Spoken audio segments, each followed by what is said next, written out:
Going toe-to-toe with English idioms. Hello, everyone. Welcome to our English language learning channel. Today, we're diving into the colorful world of idioms, and our special guest is the phrase, toe-to-toe. This idiom has pugilistic roots, but don't worry, we won't be throwing any punches today. Instead, we'll unpack its meaning and usage so you can spar with the best in English conversations. Toe-to-toe is an idiom that originates from boxing. Boxers stand toe-to-toe when they are in close combat, facing each other directly and neither is giving ground. It implies a close confrontation or a competition where opponents are equally matched.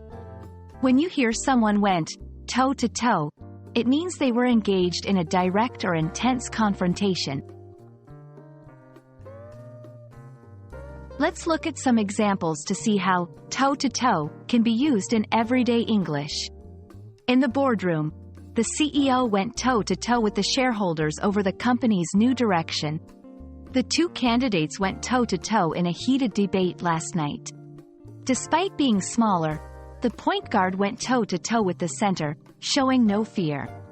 These sentences illustrate situations of direct opposition or competition, highlighting the idiom's versatility.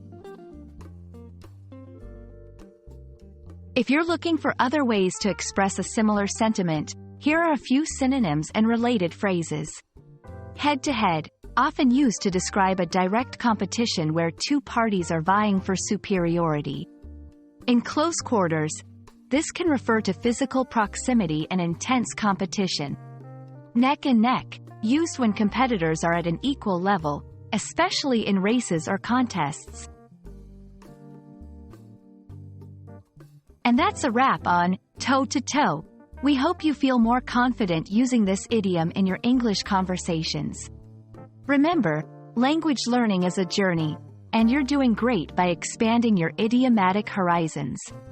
Until next time, keep practicing and don't hesitate to go toe-to-toe with new challenges in English.